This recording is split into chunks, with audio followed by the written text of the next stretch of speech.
दोस्तों, संस्कारों का आचरण पर एक बड़ा प्रभाव पड़ता है। जिन संस्कारों के साये में बच्चों का पालन पोषण होता है वे उसके मन में गहरे तक समाहित हो जाते हैं। ऐसे में अपने संस्कारों के विपरीत वह जा ही नहीं सकता। संस्कारों का सबसे बड़ा आधार परिवार है, जहाँ से संस्कारों की नींव पड़ती है। हर माता पिता की जिम्मेदारी है कि वे अपने परिवार को अच्छे संस्कार की नींव दें। अच्छे संस्कार के परिवार का व्यक्ति संस्कारी बनेगा और अपने कर्मों से समाज में सदा सम्मान ही पाएगा। ठीक इसी प्रकार संस्कारों और वफादारी पर आधारित यह एक कहानी है जो हम आपको सुनाने जा रहे हैं। तो दोस्तों, कहानी को पूरा सुनिए और साथ में हमारी वीडियो को लाइक कीजिए और हमारे चैनल को सब्सक्राइब जरूर करके जाइएगा। तो दोस्तों, शुरू करते हैं। एक बार एक राजा के पास एक हष्ट पुष्ट और सुंदर घोड़ी थी। वह उससे बहुत प्रेम करता था और उसका विशेष ख्याल रखता था। इसका कारण ये था कि युद्ध के क्षेत्र में घोड़ी ने कई बार राजा के प्राणों की रक्षा की थी। ये घोड़ी की वफादारी थी जिसने राजा का दिल जीत लिया था। घोड़ी ने कई वर्षों तक राजा की सेवा की और पूर्ण वफादार बनी रही। जब उसकी उम्र हो गई तो उसकी जगह उसके बेटे ने ले ली।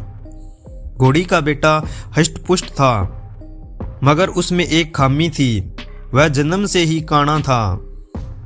इस बात को लेकर वह हमेशा दुखी रहा करता था। एक बार उसने घोड़ी से पूछा, माँ मैं काना क्यों हूँ? घोड़ी ने बताया, बेटा जब तू मेरे गर्भ में था उस समय एक दिन राजा मेरी सवारी कर रहा था और मेरा कदम लड़खड़ा जाने पर आवेश में आकर उसने मुझे एक चाबुक मार दिया था।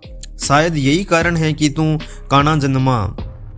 यह सुनकर काने घोड़े का मन राजा के प्रति क्रोध से भर उठा। वह बोला, माँ राजा ने मुझे जीवन भर का दुख दिया है, मैं उससे इसका प्रतिशोध लूंगा। घोड़ी ने समझाया, नहीं बेटा, राजा हमारा पालक है, उसके प्रति प्रतिशोध की भावना अपने हृदय में मत लाना। क्षणिक आवेग में उसे क्रोध आ गया और वह स्वयं पर नियंत्रण नहीं रख पाया। इसका अर्थ ये कतई नहीं कि वह हमसे प्रेम नहीं करता। तू प्रतिशोध लेने का विचार अपने हृदय से निकाल दे। मां के समझाने पर भी काने घोड़े का क्रोध शांत नहीं हुआ। वह राजा से प्रतिशोध लेने का अवसर ढूंढने लगा। बहुत जल्द उसे यह अवसर मिल भी गया। राजा युद्ध के मैदान में काने घोड़े पर सवार था। उसके और उसके पड़ोसी राज्य के राजा के बीच घमासान युद्ध छिड़ा हुआ था। तलवारबाजी करते करते अचानक राजा घोड़े से नीचे गिर पड़ा। मौत उसके करीब थी। काना घोड़ा उसे वहीं उसी हाल में छोड़कर भाग सकता था, लेकिन उसने ऐसा नहीं किया। उसने फुर्ती दिखाई और राजा को फिर से अपनी पीठ पर बिठाकर उसके प्राण बचा लिए। वह चकित था कि उसने ऐसा क्यों किया। जिस व्यक्ति ने उसे काना बनाया उसने उसके प्रति वफादारी क्यों दिखाई, क्यों उससे प्रतिशोध नहीं लिया? यह प्रश्न उसने घोड़ी से पूछा तो वह मुस्कुराते हुए बोली, तू आखिर बेटा किसका है? मेरी छत्र छाया में तू पला बड़ा है। जो संस्कार मैंने तुझे दिए हैं वे तेरी रग रग में रच बस गए हैं। उन संस्कारों के विपरीत तू जा ही नहीं सकता। वफादारी तेरे खून में है, तू वफादार ही रहेगा।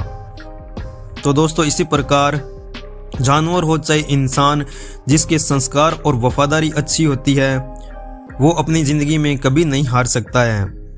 तो दोस्तों, यह थी हमारी कहानी। आपको कहानी कैसी लगी हमें कमेंट करके ज़रूर बताइए और साथ ही दोस्तों हमारे चैनल को सब्सक्राइब करना मत भूलिए। मिलते हैं दोस्तों नेक्स्ट वीडियो में।